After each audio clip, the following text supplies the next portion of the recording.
السلام عليكم.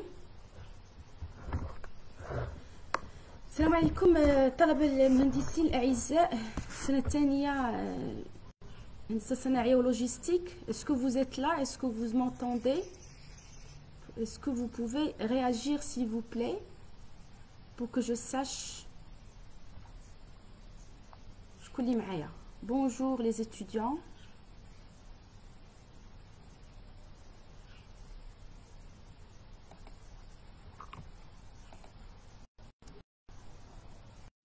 Donc voilà, Oussama vient de nous rejoindre. Rim, bonjour Rim. Très bien. Ok, donc j'imagine qu'il y en a une partie d'entre vous. Très bien, très bien. Marhaba. Donc marhaba bikoum في notre troisième séance. Bonjour Sarah. Notre troisième séance du cours qui s'appelle bonjour Hind, santé et sécurité au travail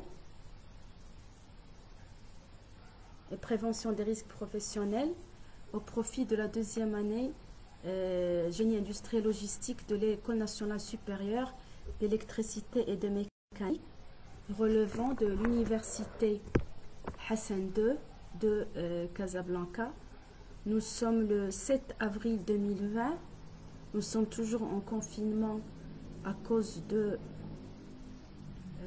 bonjour les jeunes, à cause de cette pandémie. Inch'Allah الصبر نفتح الفرج.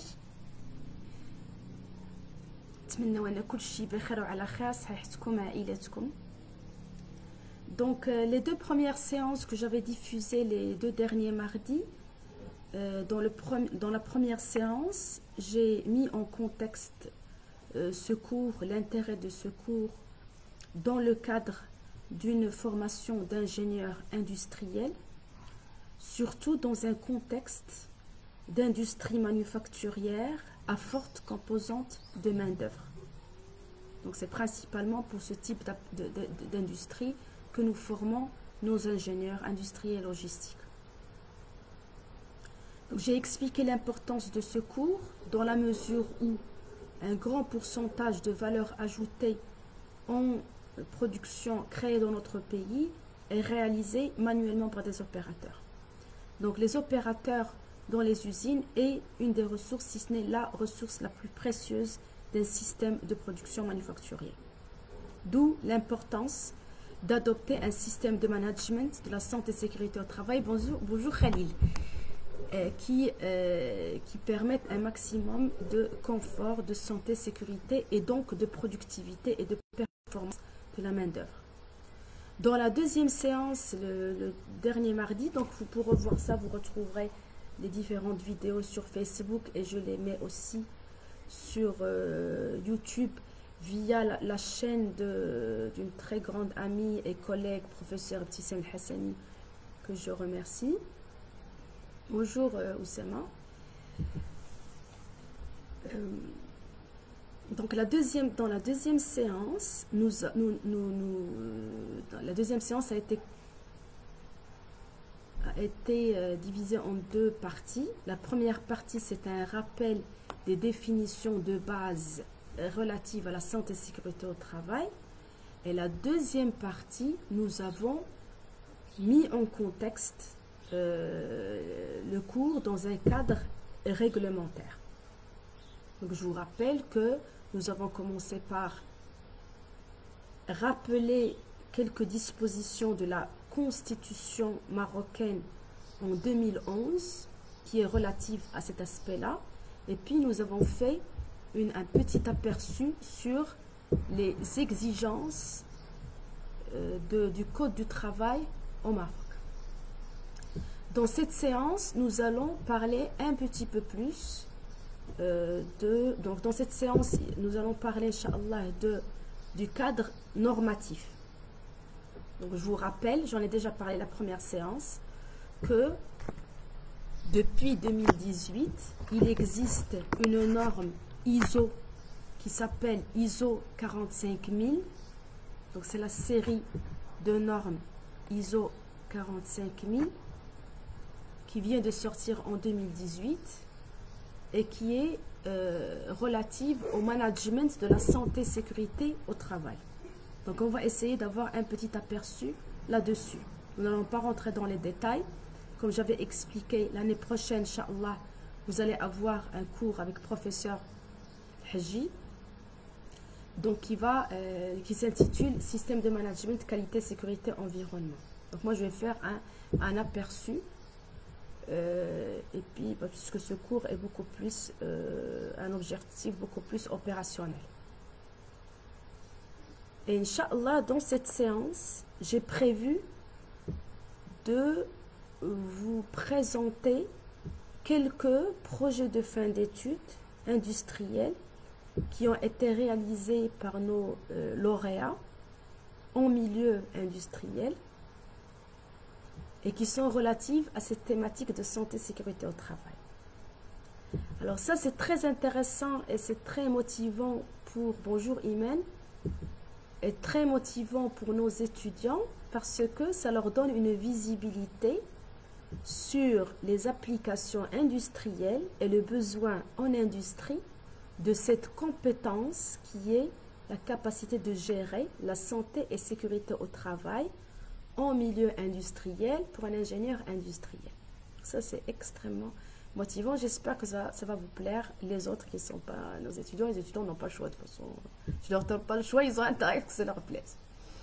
Voilà, donc je commence. Bismillah. Je vais ouvrir mon document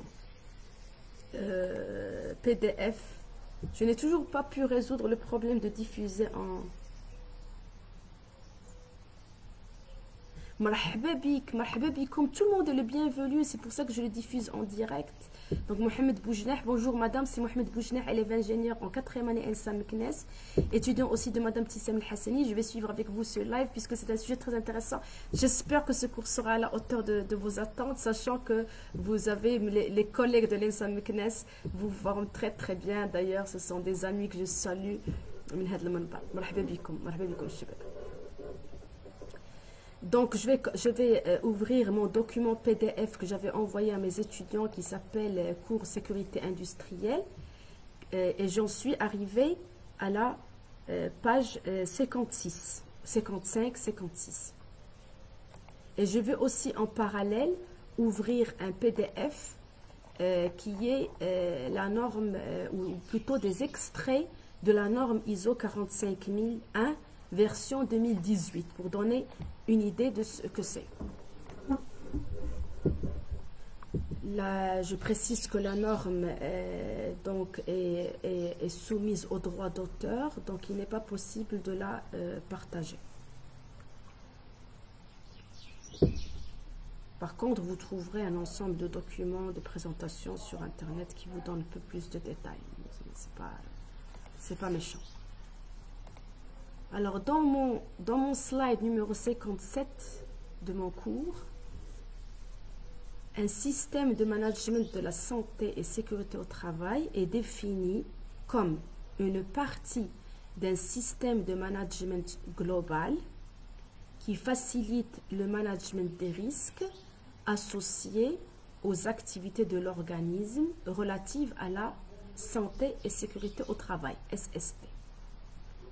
Ceci comprend l'organisation, les activités de planification, les responsabilités, les pratiques, les procédures, les processus et les moyens nécessaires pour développer, mettre en œuvre, réaliser, revoir et tenir à jour la politique de l'organisme en matière de SST.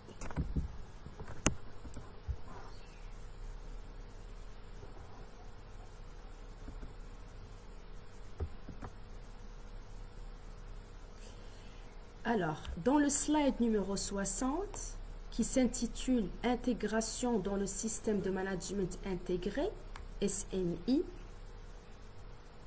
nous avons un triangle qui représente schématiquement le système de management intégré, qualité, sécurité, environnement. La similitude des concepts de management de la qualité, de la sécurité et de l'environnement conduit un certain nombre d'entreprises à mettre en œuvre des systèmes de management intégrés. Ce management permet de prévenir simultanément plusieurs risques environnementaux, accidents du travail, rappel de produits, etc. Donc pour rappel, la norme ISO qualité, c'est la série de normes ISO 9000 version 2015, c'est la dernière version. La norme relative à l'environnement ISO, la série de normes ISO 14000 version 2018, c'est la dernière norme. 2015, pardon, 2015. Et la norme relative à la santé et sécurité au travail a été éditée, la première version a été éditée en 2018 et c'est ISO 45000. Comme j'avais précisé précédemment,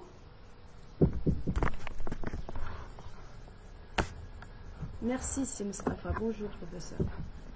Comme j'avais précisé précédemment, donc jusqu'à il y a une année ou deux, on enseignait, bien sûr, c'est toujours le cas, qualité, sécurité, environnement, mais je vais encore une fois rappeler quelques séries de normes intéressantes à connaître pour les ingénieurs industriels. La série de normes ISO 31000 est relative au management des risques de manière générale.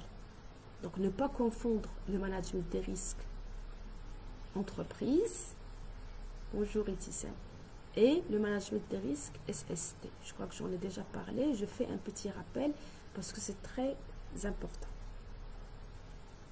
Une activité d'entreprise, une organisation, pour être encore plus large. Quand je dis une entreprise, dans un sens plus large, ça peut regrouper aussi des organisations étatiques, gouvernementales, ou bien non gouvernementales, telles que les associations, par exemple. Donc, un petit rappel, donc ces systèmes de management sont applicables à des entreprises dans le sens classique du terme. Dans le sens classique du terme, une entreprise a un but lucratif. C'est-à-dire que l'objectif d'IELA est la génération de gains financiers. Mais les dernières années, il y a une tendance à définir une entreprise dans le sens général comme étant une organisation qui n'a pas forcément un but lucratif. C'est relatif à la nouvelle conception de la valeur ajoutée qui a été édite il y a quelques années. Le gain financier n'est plus la seule manière de définir la valeur ajoutée. Et ce concept-là est très intéressant au vu de cette pandémie actuelle. Les hôpitaux, par exemple, le service public, l'université publique, la valeur ajoutée qu'elle crée ne doit pas être pilotée principalement par le but lucratif. Ainsi que les associations sociales, etc. Donc on le voit très bien. J'en profite pour faire un petit peu de publicité à notre collectif, dont je suis très fière de participer. Le collectif Ingénierie versus Covid-19 est une organisation à but non lucratif, puisqu'elle est là pour aider les professionnels de la santé à contrer cette pandémie. Et l'objectif est de fabriquer et d'offrir ces équipements gratuitement. Donc ce n'est pas un objectif lucratif et il y a une vraie valeur ajoutée. Je crois que c'est très clair pour tout le monde. Donc je diverge un peu. Je reviens à la norme ISO 31000 qui est relative à la gestion de risque de manière générale. J'ai dans mon réseau Facebook, LinkedIn universitaire, des professeurs très compétents, des collègues très compétents qui sont des spécialistes en management des risques. Je salue le professeur Loubna Ben Abou qui est à Montréal, qui est une émiste, une amie, et qui est spécialiste. Je salue aussi professeur Raja Ben Abou aussi, professeur Tissam El-Hassani et un ensemble d'autres, et tous les professeurs qui traitent du management des risques. Donc les risques auxquels est confrontée une organisation de manière générale peuvent être de types divers. Comme j'avais expliqué précédemment, les risques industriels n'est qu'un type parmi d'autres types de risques. Normalement, quand je suis en cours, je demande à mes étudiants de me dire, à votre avis, quels sont les différents types de risques existants de manière générale. Donc, on peut en citer les risques financiers. Et ça, bien sûr, on le voit dans cette pandémie parce que, malheureusement, les conséquences de cette situation sur la santé financière des organisations, des entreprises, va être négatif worldwide, c'est-à-dire tout le long du monde. Et c'est pour ça que l'État marocain a essayé de manière proactive de limiter, de mitiger, mitigation, c'est-à-dire atténuation du risque, en prenant un certain nombre de mesures pour alléger les conséquences négatives de cette pandémie sur l'économie et sur la santé financière du pays et de l'État. Donc les risques financiers. Bien sûr, le plus grand, la dernière expérience avant celle-là, parce que malheureusement, le monde va vivre quelque chose d'encore pire que 2008. Donc c'est la dernière crise de Lehman Brothers en 2008, en septembre 2008, dans laquelle il y a eu la faillite d'une des banques de Wall Street. Donc ça, ce sont des risques qui vont se répercuter sur l'ensemble des organisations au monde, avec plus ou moins des dégâts en fonction de l'anticipation et de la capacité de résilience de ces organisations. Je note aussi comme type de risque, autre que industriel, les risques politiques par exemple. Politique, bon, on le sait, quand il y a un changement ou un coup d'État dans un pays, bien sûr, les entreprises subissent les conséquences de ce type de risque. D'ailleurs, quand les multinationales, quand les entreprises viennent dans leur choix de décision d'investir dans un pays tel que le Maroc, un des paramètres les plus importants est l'anticipation des risques politiques. Et, comme vous le savez, et je tiens à le souligner, alhamdoulilah, c'est un des arguments importants qui fait que les entreprises internationales font confiance à la stabilité politique du Maroc. Ça, c'est très très important, ce qui n'est pas malheureusement le cas d'autres pays frères africains ou maghrébins. D'autres types de risques que je peux citer, donc j'ai dit politique, j'ai dit financier, les risques informatiques. Les risques informatiques, sachez que nos collègues dans les écoles d'ingénieurs qui forment des filières de génie informatique, c'est tout un domaine de recherche et d'ingénierie. La sécurité informatique est quasiment une science à part entière et qui a ses propres normes et exigences à ne pas confondre avec la sécurité industrielle.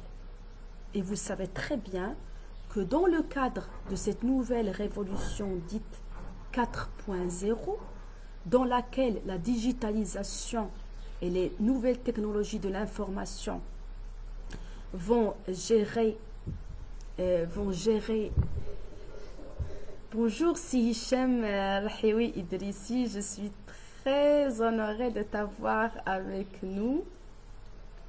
Donc, je disais que les risques, la sécurité informatique, les risques informatiques sont parmi les défis, les challenges auxquels seront confrontées les entreprises à cause de cette révolution 4.0. D'où l'importance de ce domaine.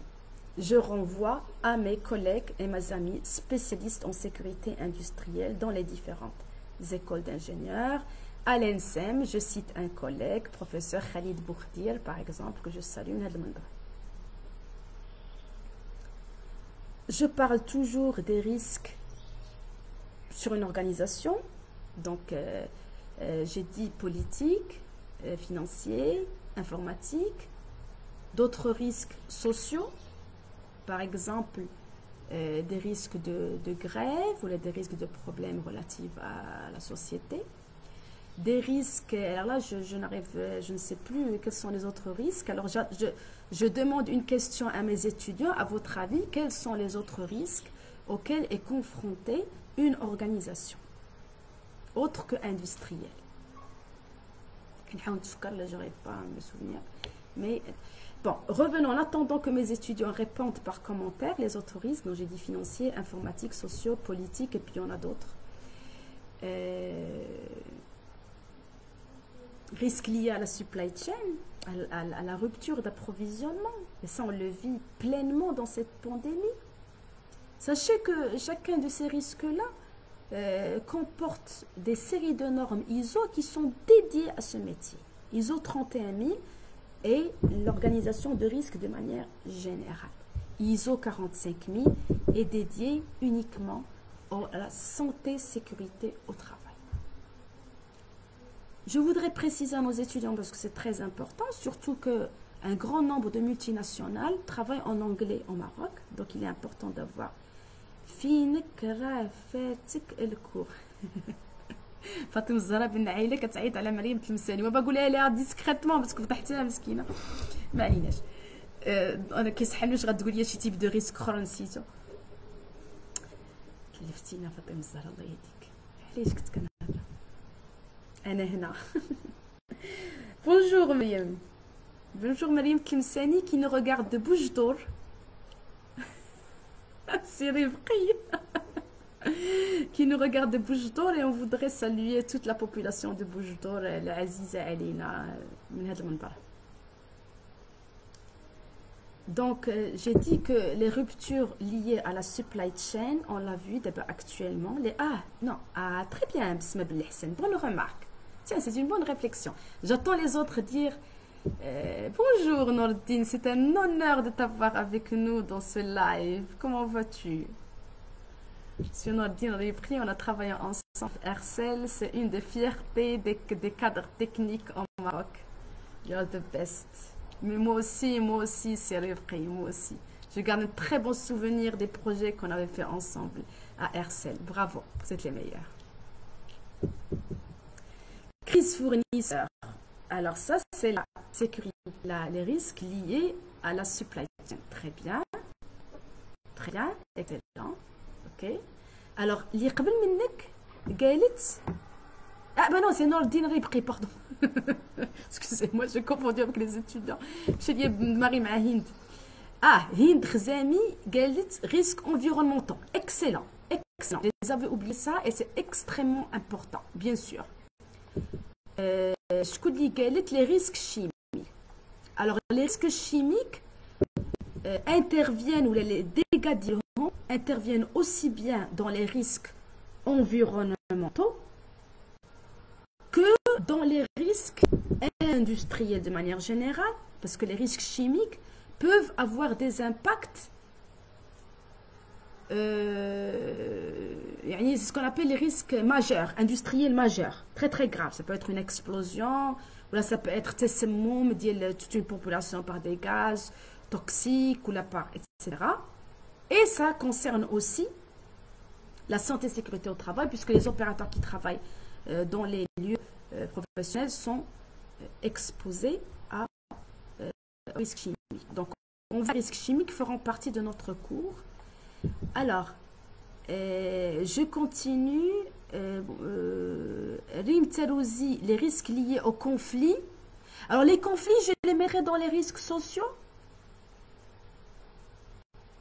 Myriam Klimseni, la rupture de stock. Absolument, c'est ce que j'ai dit tout à l'heure. Rupture d'approvisionnement. Hanan Werdeles, les risques opérationnels. C'est pas une catégorie à part entière. Les risques opérationnels, c'est opérationnel dans la mesure où c'est dans le niveau opérationnel. Alors, Myriam Ouatassim Billah, alias Che Guevara, je ne pouvais pas rater, Myriam. Les risques nucléaires, absolument, et biologiques. Alors, en effet, comme les risques chimiques, ils peuvent faire partie des risques industriels majeurs, comme elles peuvent faire partie, surtout biologiques, nucléaires, c'est évident que c'est majeur.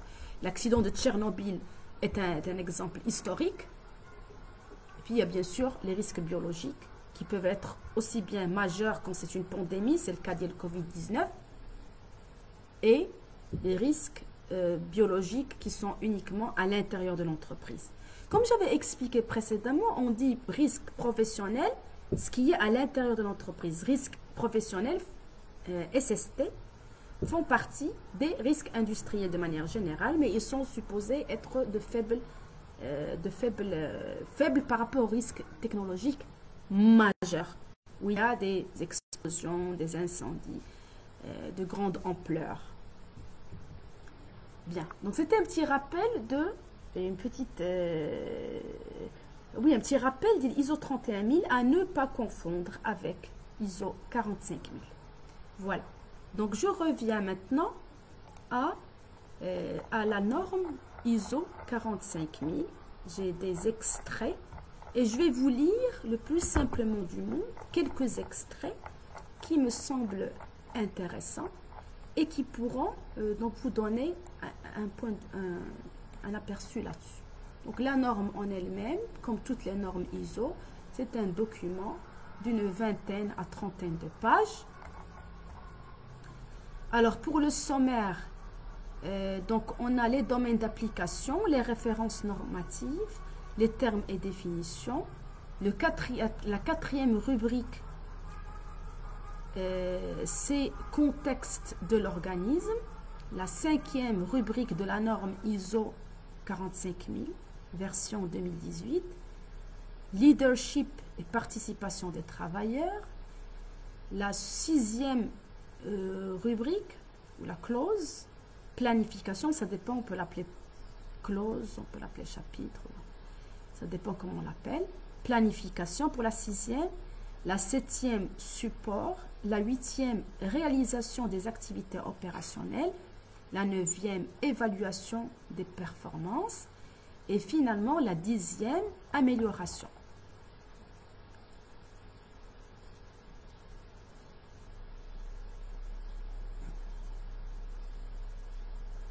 Donc, un petit paragraphe d'avant-propos. L'ISO, rappel, l'Organisation internationale de normalisation, est une fédération mondiale d'organismes nationaux de normalisation. Ce sont les comités membres de l'ISO. Je crois qu'il y a à peu près 160 ou 170. Vous pouvez voir ça dans le site web officiel de l'ISO. L'élaboration des normes internationales est en général confiée au comité technique de l'ISO. Chaque comité membre intéressé par une étude a le droit de faire partie du comité technique créé à cet effet. Les organisations internationales gouvernementales et non gouvernementales en liaison avec l'ISO participent également aux travaux. L'ISO collabore étroitement avec la Commission électronique internationale, IEC, en ce qui concerne la normalisation électrotechnique. Donc là, c'est des petits rappels sur l'ISO de manière générale. Et le site web, c'est www.iso.org. C'est un site web qui est extrêmement important et riche. Alors, toujours des extraits de la norme ISO 45000 version 2018, dans la partie introduction, donc c'est le chapitre 0, le paragraphe 01, contexte. Tout organisme est responsable de la santé et de la sécurité au travail de ses travailleurs et des autres personnes qui peuvent être affectées par ces activités. Nous avons vu dans la partie Code du travail que presque le même principe est une obligation réglementaire au Maroc. Cette responsabilité inclut de favoriser et de préserver leur santé physique et mentale. L'adoption d'un système de management de la santé et sécurité au travail, SST, vise à permettre à un organisme de procurer des lieux de travail sûrs et sains, d'éviter les traumatismes et pathologies liées au travail et d'améliorer en continu sa performance en SST. La finalité d'un système de management de la santé et sécurité au travail est de fournir un cadre pour le management des risques et opportunités pour la SST. L'objectif et les résultats escomptés du système de management de la SST sont d'empêcher l'apparition de traumatismes et pathologies liées au travail chez les travailleurs et de mettre à disposition des lieux de travail sûrs et sains. C'est pourquoi il est absolument essentiel que l'organisme supprime les dangers et minimalise les risques pour la SST en prenant des mesures de prévention et de protection efficaces. Bonjour à tous ceux qui viennent de nous rejoindre. Ibtissam Bekarimi, les risques physiques, ça fait partie des risques professionnels. On va en parler plus en détail quand on va rentrer dans ces... En effet, qu'il y a les risques physiques, les risques psychologiques et les risques organisationnels qui sont liés. Donc j'étais en train de lire les extraits de la norme ISO 45000.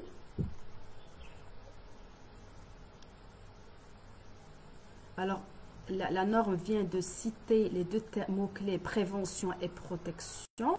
Je vous renvoie à la séance dernière pour vous rappeler ce qu'est la différence entre prévention et protection. J'avais parlé la semaine dernière du concept d'évaluation du risque, et j'avais dit qu'il y avait deux critères principaux qu'on retrouve dans toutes les définitions de la criticité du risque, des risques de manière générale. On a la probabilité d'occurrence que l'on estime par la fréquence d'occurrence, par des historiques, un benchmark, où on a la gravité. Donc on avait parlé que les actions de prévention ont comme objectif de diminuer la probabilité d'occurrence des incidents ou des accidents ou de l'événement non souhaité de manière générale. Par contre, la protection, on parle de protection quand on vise à diminuer la gravité de cet événement redouté. Je vous renvoie à la séance dernière pour faire ce rappel important et je renvoie mes étudiants au document du cours qui explique assez largement ces concepts-là. Je reviens au document ISO 45000, les extraits. Lorsque ces mesures sont appliquées par l'organisme dans le cadre de son système de management de la SST, elles permettent d'améliorer sa performance en SST. Un système de management de la SST peut s'avérer plus efficace et plus efficient lorsque l'on prend les mesures les plus en amont possible afin de saisir les opportunités d'amélioration de la performance en SST. La mise en œuvre d'un système de management de la SST conforme au présent document, c'est-à-dire la norme ISO 45000, version 2018, donne à un organisme un moyen de gérer ses risques pour la SST et d'améliorer sa performance en SST. Un système de management de la SST peut aider un organisme à satisfaire à ses exigences légales et aux autres exigences. Donc vous voyez que la norme fait appel aux exigences légales qui sont relatives à chaque pays. La norme parle aussi d'autres exigences, c'est-à-dire que une entreprise, par exemple au Maroc, qui décide de mettre en place un système de management de la santé et sécurité au travail selon la norme ISO 45000 version 2018. Ça lui permet déjà d'avoir un cadre pour respecter la réglementation de son pays. Bon, petite parenthèse, dans le cadre des SST, dans un pays donné, la réglementation est toujours prioritaire sur la normalisation. La réglementation est obligatoire. Donc, s'il y a un conflit entre la norme et la réglementation, c'est la réglementation qui prime. Je ne crois pas qu'on a ce problème au Maroc. Par contre, c'est le cas dans des pays qui sont beaucoup plus en avance dans la prévention des risques, tels que notamment les pays nordiques, le Suède, la Norvège, le Danemark, qui sont très en avance. Il est possible qu'ils aient dans la réglementation de leur pays des contraintes qui sont encore plus strictes que ce qui est normatif. Bonjour le Mehdi Chiddad, ça fait plaisir de te voir après tellement d'années. C'est un lauréat du master génie industriel à l'ENSEM. Bonjour Mehdi, un excellent lauréat d'ailleurs.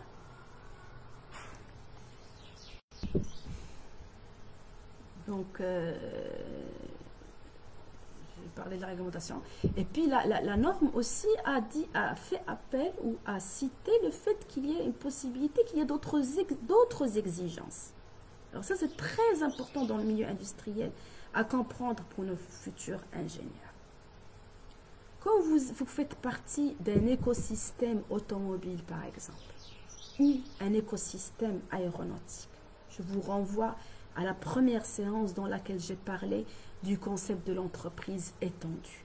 Et que je disais que, par exemple, dans le secteur aéronautique, Boeing et Airbus sont les principaux constructeurs qui s'appellent des core enterprises, c'est-à-dire des entreprises principales de l'écosystème aéronautique.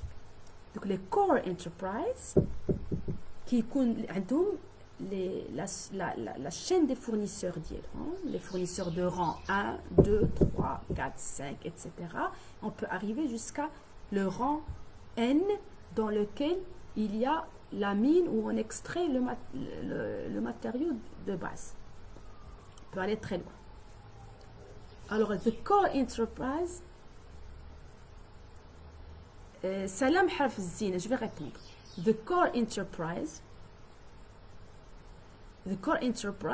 peut imposer pour que le fournisseur puisse rentrer dans sa supply chain, peut lui imposer, c'est pas réglementaire, c'est le client principal qui impose à toute sa chaîne de fournisseurs de respecter telle norme ISO. Donc on peut avoir le cas où si vous n'êtes pas certifié selon telle norme, ISO 45000 dans notre cas de figure, le core enterprise va vous éliminer de sa chaîne de fournisseurs. Vous n'êtes pas éligible. Pour vous dire que c'est vraiment très important. Il en est de la survie de l'entreprise. Salam Harfzine m'a posé une question. Bonjour Salam. J'espère que tout va bien en France. C'est un lauréat de l'ENSEM Pro 2015 ou 2016, je ne sais plus. Un des meilleurs lauréats de sa promo. Bonjour madame, savez-vous les normes liées au site CESO? Alors, le terme CVSO est relatif à à une catégorie de sites de production à haut risque industriel. C'est un terme que tu trouveras la documentation, oui, 2016. Tu trouveras la documentation sur qu'est-ce qu'un site Seveso sur inrs.fr. Donc, je n'ai pas sous la main les documents, mais on peut faire une petite recherche rapide. Qu'est-ce qu'un site lié Seveso? Donc, le site web l'iradiatek l'information www.inrs.fr. Je vous trouvera les liens vers les différents documents. Seveso, c'est un site dans lequel il y avait eu, il y a quelques 10 ou 20 ans, je ne sais pas, un accident très grave. Et donc, le nom commun dit tous les sites qui sont à très grande dangerosité. Quand on dit Seveso, on parle de risque industriel majeur. Ce n'est pas l'objet de notre cours, Selem, puisque nous allons nous concentrer particulièrement sur les risques professionnels. SST, c'est-à-dire à l'intérieur d'entreprise. Quand vous êtes Seveso, ça veut dire qu'il y a risque d'explosion d'une usine avec émanation de produits toxiques dans l'air, avec une possibilité d'intoxiquer la population, avec des dégâts qui sont très grands dans l'entourage immédiat ou dans l'entourage assez élargi de l'entreprise. Et c'est relatif, donc là où il y a des risques d'explosion chimique de grande ampleur ou d'incendie et explosion. Donc je reviens à la norme ISO.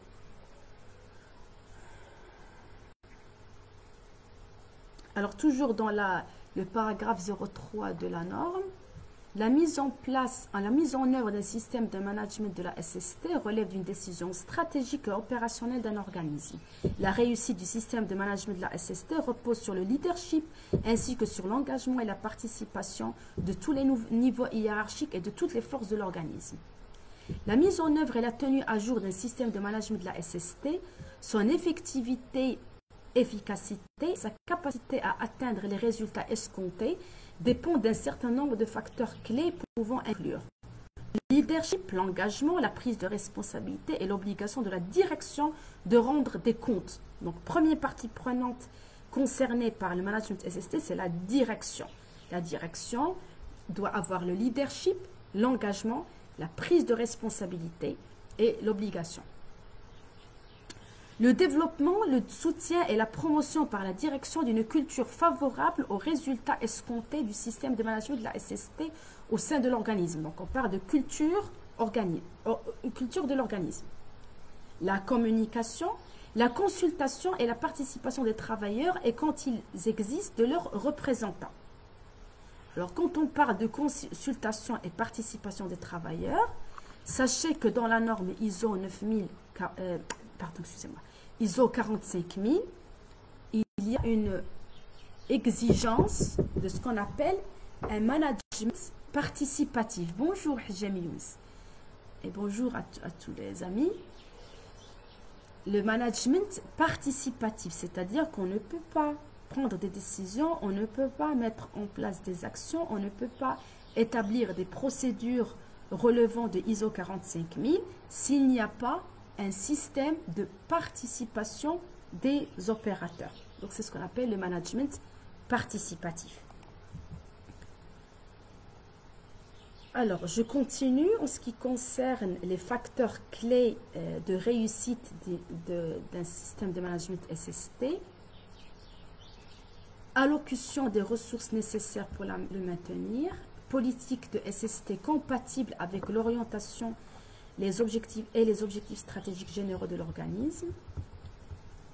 Un ou des processus efficaces pour identifier les dangers, maîtriser les risques et tirer parti des opportunités pour la SST. L'évaluation et le suivi en continu des performances du système de management de la SST en vue d'améliorer la performance en SST. L'intégration du système de management de la SST dans les processus métiers de l'organisme. Les objectifs SST en adéquation avec la politique SST qui prenne en compte les dangers, les risques pour la SST et les opportunités pour la SST de l'organisme. Et finalement, la conformité aux exigences légales et autres exigences.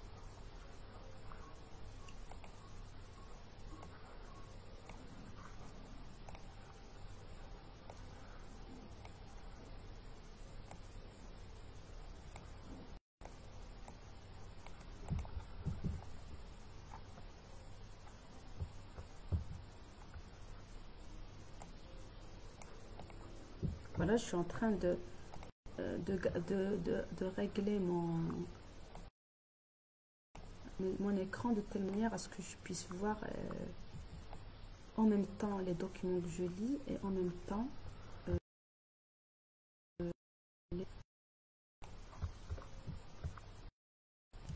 donc bonjour. Alors, est-ce que j'ai des commentaires? J'ai pas de commentaires. Très bien. Ça me permet de naviguer entre les différentes fenêtres. Donc toujours un aperçu sur la norme ISO 45000. Le 4e paragraphe de l'introduction, donc c'est 0.4 cycle PDCA.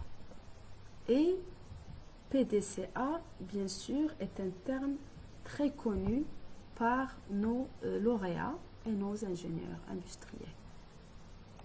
PDCA veut dire Plan Do Check Act. C'est ce qui est connu. Généralement, on appelle ça la roue de Deming, mais si à la base, c'est ce qu'on appelle la roue de Shewhart. C'est la roue d'amélioration continue qui est adoptée par le système ISO. Donc, Plan Do Check Act. L'approche du système de management de la SST utilisée dans le présent document repose sur le concept PDCA. Planifier, réaliser, évaluer, améliorer. Le concept PDCA est un processus itératif d'amélioration continue utilisé par les organismes.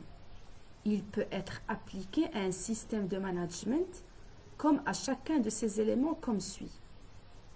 Dans la phase déterminée,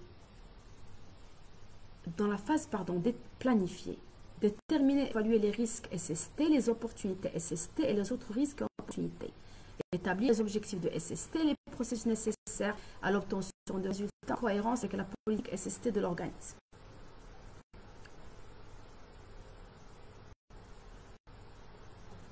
B. Réaliser, mettre en œuvre les processus que planifier. C. Évaluer, surveiller et mesurer les activités et les processus au regard de la politique SST et des objectifs de la SST et rendre compte des résultats. D. Améliorer, amener les actions d'amélioration continue de la performance en SST afin d'obtenir les résultats escomptés.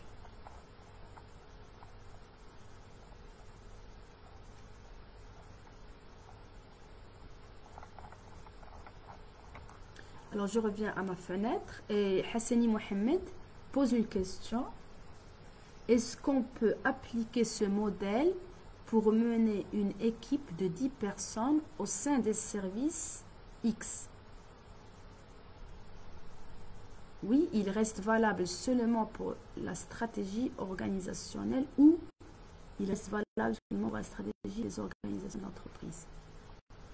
Merci beaucoup, Si Mohamed Hassani, pour cette question qui est très très intéressante. Alors, déjà, la question à Hassani Mohamed, je répète la question, est-ce qu'on peut appliquer ce modèle pour mener une équipe de 10 personnes au sein d'un service ou il reste valable seulement pour stratégie organisationnelle d'entreprise?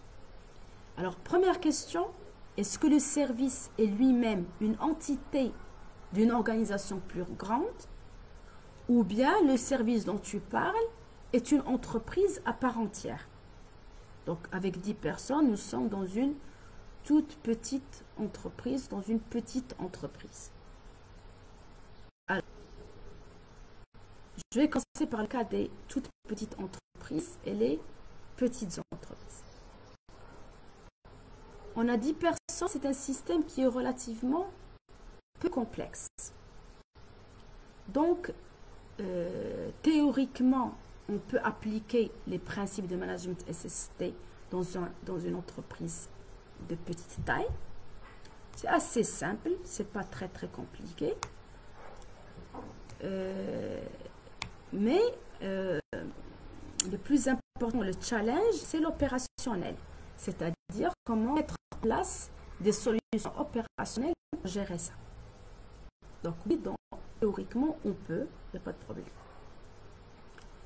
Cependant, l'intérêt d'un système de management SST, l'intérêt dans toute sa complexité, parce que c'est quand même lourd à mettre en œuvre, l'intérêt des différentes normes ISO, pas uniquement 47000, c'est de gérer des entreprises assez grandes. C'est là où la complexité de l'information devient telle qu'il faut un système formalisé et normalisé pour le résoudre. Je ne sais pas si j'ai répondu à la question de Mohamed Hassani. Ceci dit, la deuxième cas de figure où le service est une entité relevant d'une entreprise. Là, on ne peut pas parler de système de management. Parce que quand on parle de système de management SST, ça veut dire qu'il y a exigence au niveau stratégique de l'entreprise. Quand vous êtes un service au sein d'une grande entreprise, vous ne pouvez pas agir seul pour mettre en place un système de management de la sécurité au travail. Ça ne veut rien dire. Cependant, ça ne vous empêche pas du tout, ayant la main sur votre service, supposons que c'est un atelier, par exemple, de production, ou bien un magasin d'entreposage, ou bien de stockage, ou bien, qu'est-ce qu'on a, un atelier de maintenance, là je parle des lieux industriels, du milieu industriel, et vous êtes responsable, par exemple, de l'atelier de maintenance. Vous avez tout à fait la main de mettre en place des actions préventives et correctives. Et là, on est dans le domaine opérationnel, il n'y a pas d'interdiction pour ça. Donc, vous pouvez vous inspirer des recommandations de la norme, mais surtout utiliser les principes ou plutôt les outils opérationnels. Je répète que dans ce cours, nous allons nous focaliser principalement par la suite des séances prochaines, Inch'Allah, sur les aspects opérationnels, beaucoup plus que l'aspect managériel à proprement parler. J'espère que j'ai répondu à la question. Bonjour à tous ceux qui viennent de nous rejoindre. J'espère que vous aurez la patience de rester suffisamment parce que Kimchi Wijio, Kimchi Wijio, Kimchi Wijio. C'est vrai que c'est pas très amusant comme cours de vous lire des normes.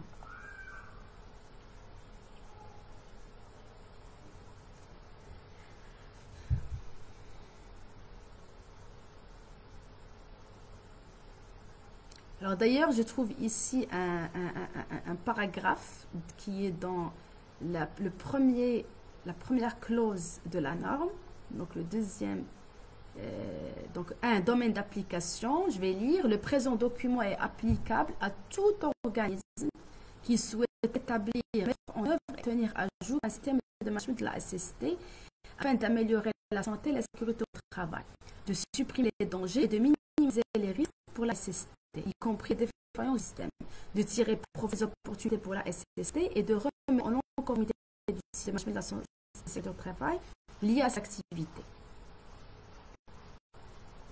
Voilà, donc ça répond un petit peu à la question de Hassani Mohamed, dans la mesure où, oui, quelle que soit la taille de l'entreprise, du moment qu'elle est autonome, de point de vue décisionnel, elle peut mettre en place un système de management assisté. Si elle n'est pas autonome, il faut une exigence au niveau décisionnel. Sinon on ne peut pas respecter les premières exigences de la norme liées à l'engagement de la direction. C'est valable pour tous les systèmes de management ISO.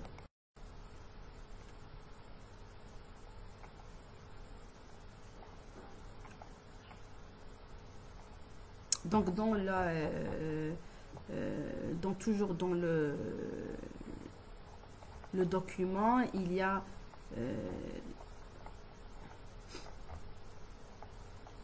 dans la partie 3, termes et définitions, la définition d'un organisme,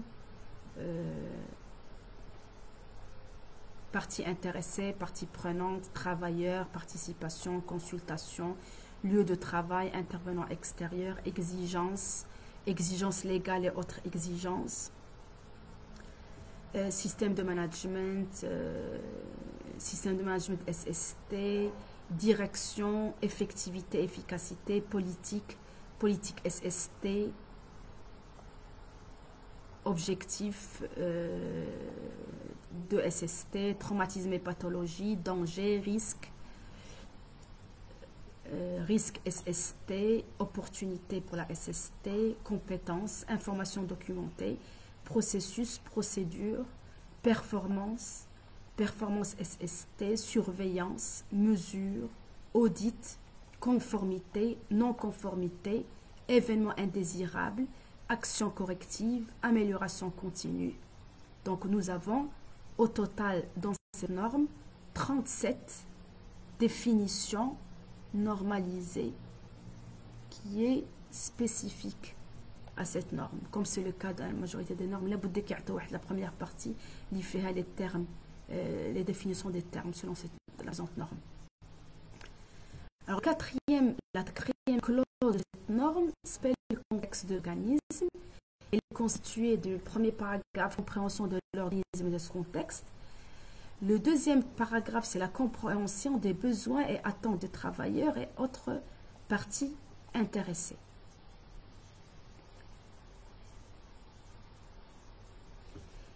Le troisième paragraphe, c'est la détermination du périmètre d'application du système SST. Donc, il est stipulé que l'organisme doit déterminer les limites et l'applicabilité du système de management de la SST afin d'établir son périmètre d'application. Le quatrième paragraphe, système de management de la SST. Donc, la cinquième clause de la norme ISO 45000, version 2018, est intitulée Leadership et participation des travailleurs. Donc, le premier paragraphe 5.1, leadership et engagement. Alors, je vais lire parce que c'est important. La direction doit démontrer son leadership et engagement vis-à-vis du système de management SST.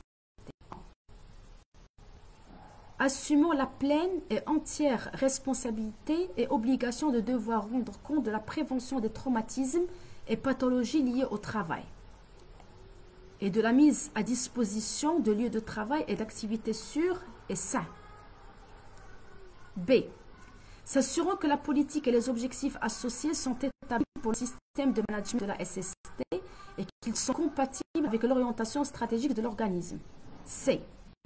S'assurant que les exigences liées au système de management de la SST sont intégrées au processus métier de l'organisme. D'où l'importance et l'impératif d'avoir, là je suis en train de commenter, au préalable un système de la qualité qui est le socle de base. J'avais déjà expliqué ça dans le cadre des systèmes de management intégrés. Le système de management qualité ISO 9000, version 2015, la dernière version, ou le socle de base qui va vous permettre d'intégrer les autres systèmes de management ISO. D'accord? Et d'ailleurs, dans les différentes ISO, on retrouve un certain nombre de clauses qui sont communes pour qu'ils puissent être intégrées. D. S'assurant que les ressources requises pour établir, mettre en œuvre, tenir à jour et améliorer le système de management SST sont disponibles. Donc, il y a une obligation de ressources. Ce sont des obligations de la direction. E. Communiquons sur l'importance de disposer d'un système de management SST efficace et de se conformer aux exigences liées à ce système. Donc, il y a aspect communication. F. Veillons à ce que le système de management SST atteigne le ou les résultats attendus. Donc, suivi des résultats et de la performance. G. Orientons et soutenons les personnes pour qu'elles contribuent à l'effectivité et efficacité du système de management de la SST. Donc, management participatif. Assurons et promouvons l'amélioration continue, le principe d'amélioration continue qui est commun à toutes les normes ISO et qui est le B à bas dès le départ.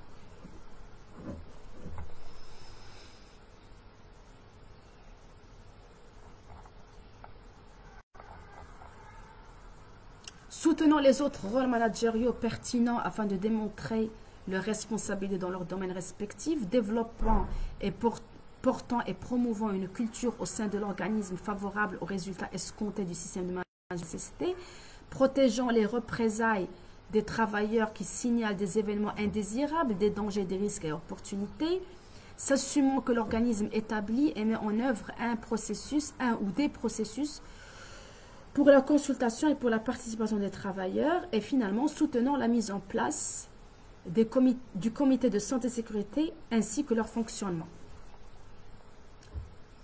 Donc le deuxième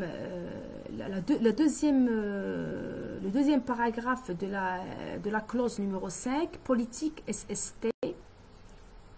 Donc je vais passer dessus. Le troisième, paragraphe 5.3, rôle, responsabilité et autorité au sein de l'organisme. 5.3, consultation et participation des travailleurs. Je vais passer rapidement pour qu'on... Voilà. Ça, c'était un aperçu sur les paragraphes de la clause numéro 5 de la norme ISO 45000 version 2018. La sixième clause, c'est la planification. Dans le cadre de la planification de son système de management de la SST, l'organisme doit prendre en considération les enjeux mentionnés dans le contexte, les exigences mentionnées en 4.2 parties intéressées et 4.3 périmètre d'application du système de management.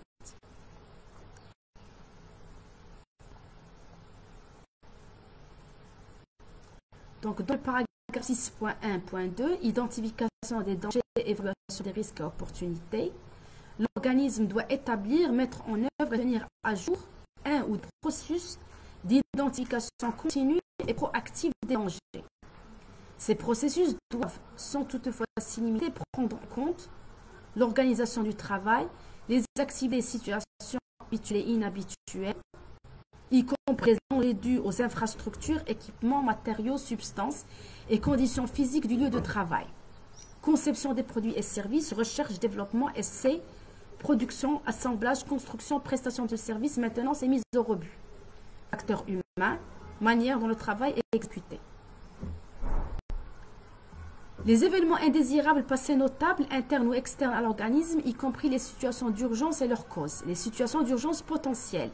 Les personnes, y compris en prenant en considération celles ayant accès au lieu de travail et leur activité, celles qui se trouvent à proximité du lieu de travail, et les travailleurs se trouvant sur un lieu qui n'est pas sous le contrôle direct de l'organisme. Les autres aspects, tels que la conception des lieux de travail, les situations survenant à proximité du lieu de travail et les situations non maîtrisées par l'organisme. Les modifications réelles ou envisagées de l'organisation des opérations, des processus, des activités du système de management, l'évolution des connaissances et des informations sur les dangers. Alors, dans le paragraphe 6.2.2, la norme ISO 45000, version 2018, donc précise les mécanismes de l'évaluation des risques pour la SST et des autres risques liés au système de management SST.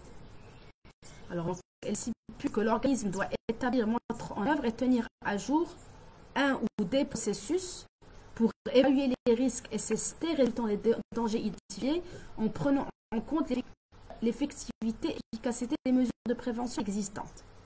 B. Déterminer et évaluer les autres risques liés à l'établissement, la mise en œuvre, le fonctionnement et la tenue à jour du système de management SST.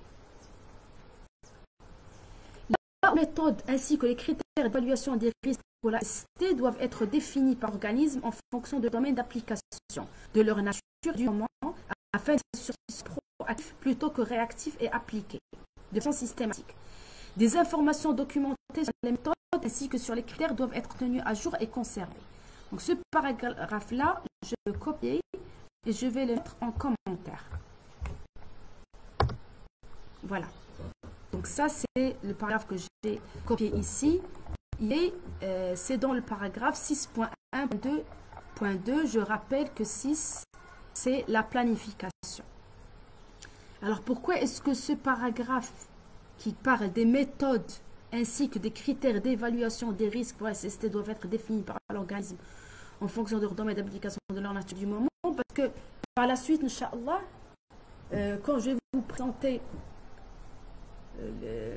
quelques projets industriels qui ont été réalisés dans le cadre des projets de fin d'études de nos lauréats, je peux vous montrer, Inch'Allah, des exemples de méthodes qui ont été adoptées et développées par l'organisme. Et là, je vous renvoie vers l'outil dont j'ai parlé lors de la première séance, qui est un outil extrêmement utilisé. C'est l'outil AMDEC, la méthodologie AMDEC. Analyse des modes de défaillance, de leur effet et de la criticité. En anglais, AMDEC via FMEA. Failure Effect. FMEA. Failure Mode. J'ai oublié. Mode and Effect Analysis. D'accord? Donc, FMEA, l'Inglésia, via AMDEC en français. Donc, dans l'immense majorité, pas tous, des méthodologies d'identification, d'évaluation, d'hiérarchisation, de priorisation des risques professionnels, on utilise l'outil AMDEC ou bien un outil inspiré de l'AMDEC. Donc on trouve des entreprises qui développent des outils beaucoup plus élaborés, mais avec la même logique de base liée à l'AMDEC. Je cite un terme qu'on utilise dans plusieurs milieux industriels qui s'appelle EVRP. EVRP, ça ressemble à l'AMDEC, mais c'est plus adapté aux professionnels, mais on retrouve la même structure de la méthodologie. Donc c'est évaluation des risques professionnels. Donc quand on dit la méthode EVRP dans le management SST, eh ben, pensez que ça ressemble à l'AMDEC, mais avec plus de précision. Je reviens à la norme. Je ne sais plus où j'étais. Je reviens à la norme. Je me perds.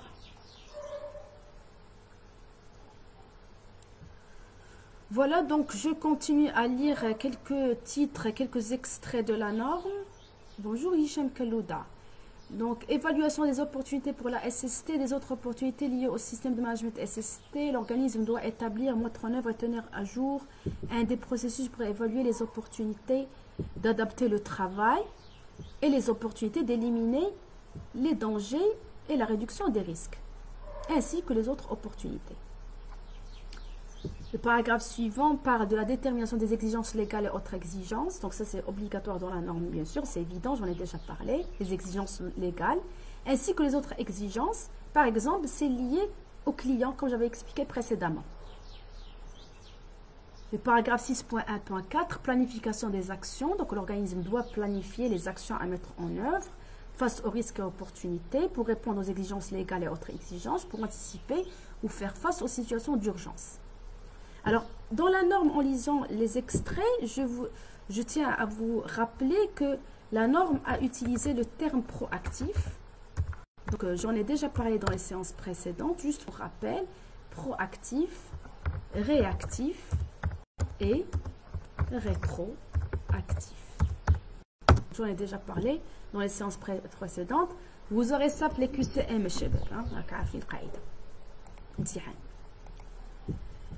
donc, Le paragraphe 6.2, objectif SST et planification des actions pour les atteindre. La septième clause, c'est le support, les ressources et les compétences, ainsi que la sensibilisation et prise de conscience. 7.4, c'est la communication. On a un certain nombre de paragraphes qui parlent de ça, en l'occurrence la communication interne et externe. Le 7.5, information documentaire, donc c'est les systèmes documentaires qui existent dans on parle de systèmes documentaires depuis 2018, on parle d'information documentaire. قبل كنا كنهضروا على système documentaire dans l'assurance qualité. La norme 2015. Donc, création et mise à jour de l'information documentée. Alors, dans la norme, on parle de concept de knowledge management, c'est-à-dire gestion de la connaissance, de manière générale. Et le nouveau terme que l'on utilise dans l'ISO ne parle plus comme c'était le cas à Vienna. On ne parle plus de système documentaire, on parle plutôt de système de gestion de connaissances connu chez nos étudiants par le terme knowledge management. Donc ça, c'est une problématique extrêmement intéressante. Et d'ailleurs, je tiens à signaler que nos étudiants, bonjour Web, nos étudiants en génie industriel logistique de l'ENSEM ont un élément de module qui s'appelle knowledge management avec d'autres éléments اللي قبل منه اللي هو data mining, etc. Donc je salue les professeurs qui s'occupent de cette partie de knowledge management. Très intéressant, puisque c'est une des exigences de la norme ISO 9001 dans sa version de 2015. C'est très nouveau. C'était pas le cas de 2008, le knowledge management.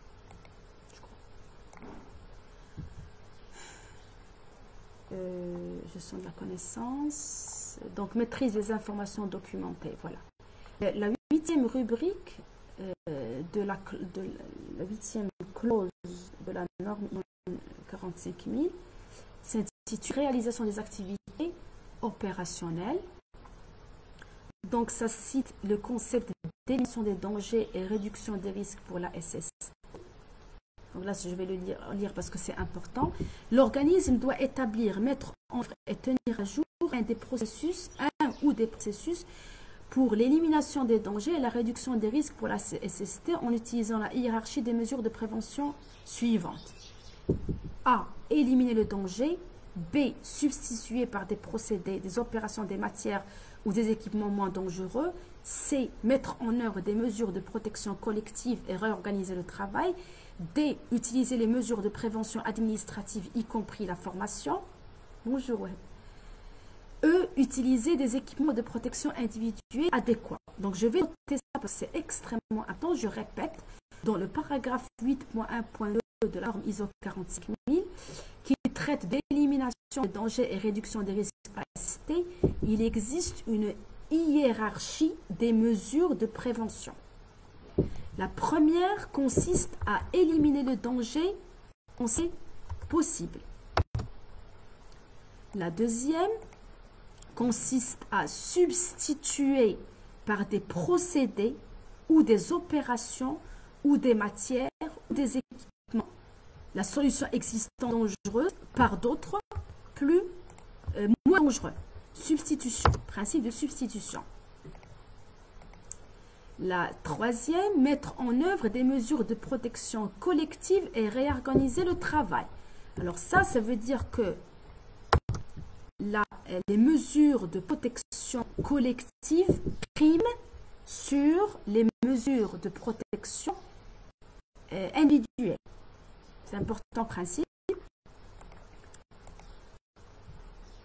Quatrièmement, utiliser des mesures de prévention administrative, y compris la formation. Donc, les mesures de prévention ne doivent pas être uniquement uniquement opérationnelle, mais aussi administrative et organisationnelle. Et on cite en particulier la formation des opérateurs sur la SST. Et finalement, utiliser des équipements de protection individuelle adéquats. Ça, c'est la dernière niveau des mesures de prévention et de protection. Dans le paragraphe suivant 8.1.3, pilotage du changement, les nouveaux produits, services et processus ou les changements dans les produits, services et processus existants, y compris les lieux et environnements de travail, l'organisation du travail, les conditions de travail, les équipements et les effectifs. Donc, dans ce nouveau produit, l'organisme doit établir un ou des processus pour la mise en œuvre et la maîtrise des changements temporaires et permanents prévus ayant une incidence sur la performance SST. On cite aussi les changements relatifs aux exigences légales et autres exigences. Et là, on renvoie au concept de veille réglementaire. C'est-à-dire que dans les entreprises organisées, bien structurées, nous pouvons avoir des structures ou un service de veille. Quand on dit veille, qui est les types de veille, donc il y a la technologie, il y a la veille, c'est-à-dire le fait d'être à l'écoute de toutes les informations pertinentes, permettent d'anticiper de manière proactive ou moins réactive les changements qui peuvent, susciter des risques pour l'entreprise. Donc on parle par exemple de veille réglementaire.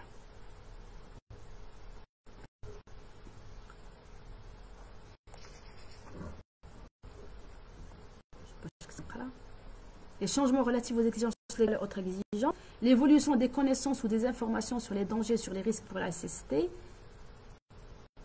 l'évolution des connaissances et de la technologie. Donc, comme j'ai expliqué, ça s'appelle des mécanismes de veille que l'entreprise doit mettre en place.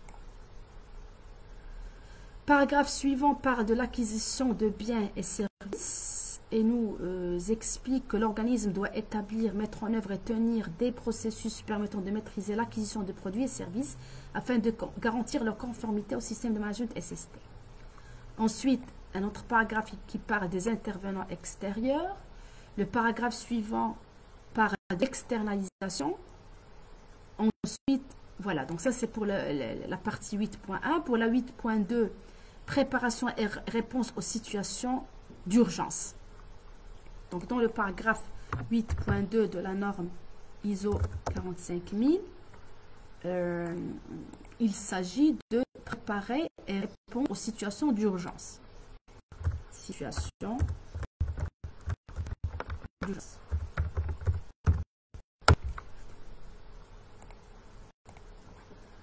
L'organisme doit établir, mettre en œuvre et tenir à jour ou les processus nécessaires pour la préparation et la réponse aux situations d'urgence potentielles telles qu'identifiées en un des paragraphes précédents. Bonjour, docteur Souheil El-Gawaki. كنحييك من هذا المنبر لأنك vous faites partie des médecins ou les médecins et les professionnels de la santé jouent un rôle prioritaire dans cette crise qui est en train de passer le Maroc. Donc nous vous saluons et nous vous remercions. Alors, situation d'urgence. Merci Sidi Souheil. J'espère que tout se passe bien pour vous dans les hôpitaux et dans les systèmes de santé. Allah يحفظكم والله يحفظ عائلاتكم والله يحفظ صحتكم والله يجازيكم ألف خير. L'organisme doit établir, mettre en œuvre et tenir à jour les processus nécessaires pour la préparation et réponse aux situations d'urgence potentielles, qui inclut établissement d'une réponse planifiée aux situations d'urgence, y compris administration des premiers secours. Donc on parle de premiers secours. Donc pour les urgences, on a les premiers secours.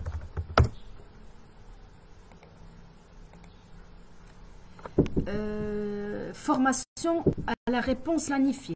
Bien sûr, la réponse planifiée il doit y avoir une formation au préalable. Formation. réalisation périodique d'essais et d'exercices.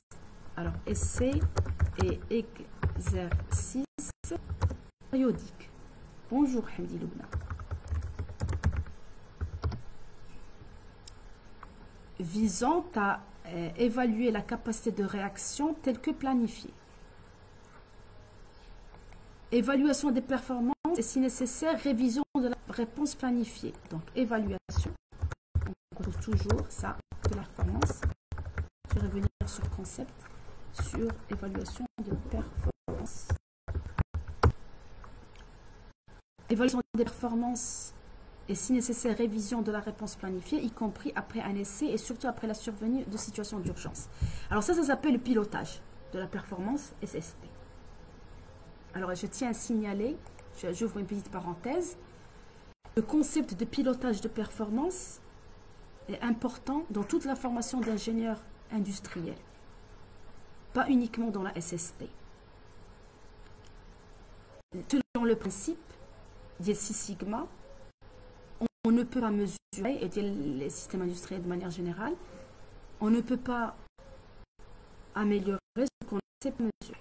Donc, toute une problématique d'ingénierie. Et encore une fois, je souligne à nos chers étudiants, disons, un élément de module qui s'appelle pilotage de performance et KPI, qui est très important des problématiques que l'on retrouve dans, à mon avis, moitié des projets d'études dans notre problématique. Qui est le pilotage de performance et KPI, c'est beaucoup de boulot, beaucoup de travail, et c'est très important. On retrouve ce concept, bien sûr, dans le management des SST. C'est valable pour tout. L'évaluation des performances et, si nécessaire, révision de la réponse planifiée, y compris, là, j'ai dit, communication et fourniture d'informations. J'ai écrit, évaluation des performances, j'ai écrit. Communication et fourniture d'informations pertinentes à tous les travailleurs sur leurs obligations et leurs responsabilités. Donc, communication et information.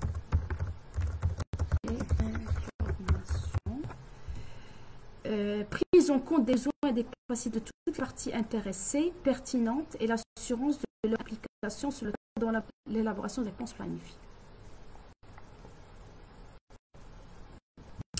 La 9e clause de la norme ISO est dédiée à l'évaluation de la performance.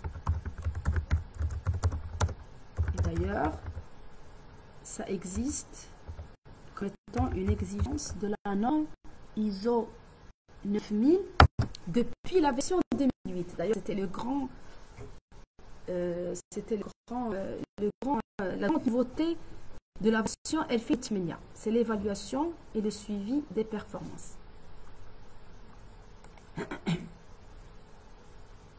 Donc, on parle de surveillance, mesure, analyse et évaluation.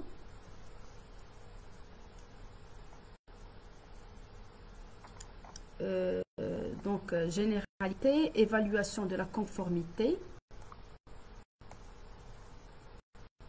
L'organisme doit établir des processus permettant d'évaluer la conformité aux exigences légales et autres exigences. Donc, ça inclut la fréquence et ou les méthodes d'évaluation de la conformité, évaluation de la conformité et agir, et action, entretien de la connaissance et compréhension de la conformité, conserver les informations documentées sur les résultats des évaluations de conformité. On a aussi les audits internes. Bonjour, monsieur professeur Rachid Escour, quel bonheur de vous avoir avec nous dans ce cours de SST à l'ENSEM. J'espère que vous êtes bien, ainsi que tous les collègues professeurs à l'ENSAM de Meknes. Donc, j'étais dans la norme ISO 45000, 9.2, on parle d'audit interne.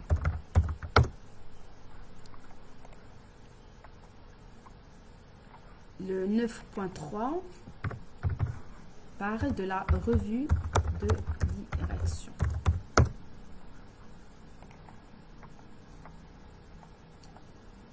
Et finalement, je crois que c'est finalement, avec nous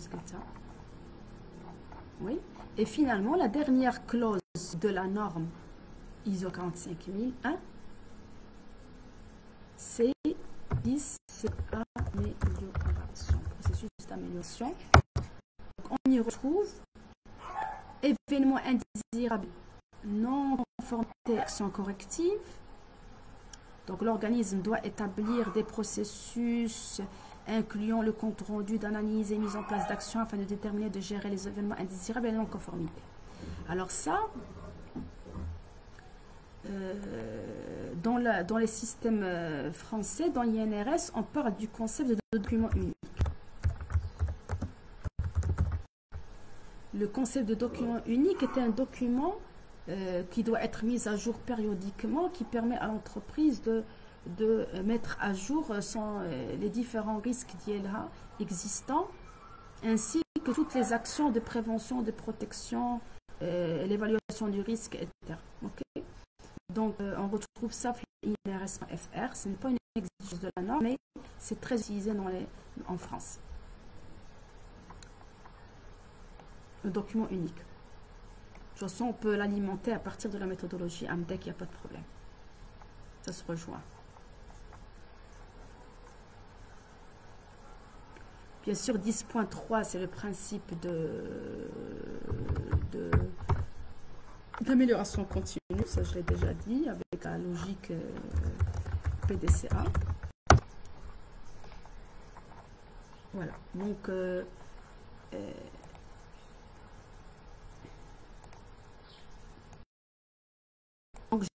j'ai terminé la première partie. Je suis en train de ranger.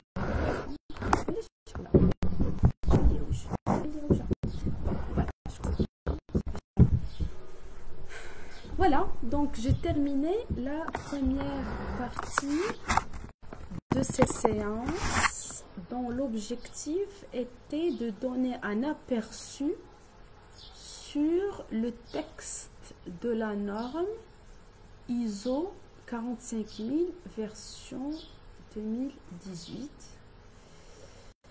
Je précise encore une fois que l'année prochaine, nos étudiants de deuxième année génie industriel, pour qui fait ce cours, donc en troisième année, pour l'option management industriel, ils vont avoir un élément de module qui s'appelle système de management intégré, qualité, sécurité, environnement, dans lequel le professeur Al-Hajji va leur parler plus en détail de cet aspect normatif. Il n'est pas matériel qui n'est pas évident à appréhender pour des jeunes étudiants. Donc le management industriel, l'année prochaine, l'option radira aussi qui m'églte la gestion des risques industriels comme étant l'élément de module, et ils vont voir des méthodes de gestion industrielle majeures telles que HAZOP, peut-être qu'ils vont aussi le concept de CVSO, parce que normalement ça fait partie. غادي يشوفوا HAZOP, MOSIM, analyse préliminaire des risques, un ensemble de méthodologies de maîtrise du risque. D'un point de vue méthodologique. Donc là, l'industrie en troisième, ils verront aussi, comme j'avais déjà expliqué, de module de management de risque, et là, le professeur va leur parler de management de risque de manière générale, en l'occurrence, selon la norme ISO 31000. Est-ce qu'il y a d'autres éléments de module qui sont liés à cet enseignement? Alors bien sûr, l'ergonomie industrielle est un élément de module à part entière qu'on va voir ensemble. Ça va être mon cours, Inch'Allah, le semestre 5, c'est-à-dire la troisième année, pour l'option management industriel. Vous voyez, donc à peu près la moitié du semestre, on va approfondir un certain nombre de concepts dont je parle dans ce cours.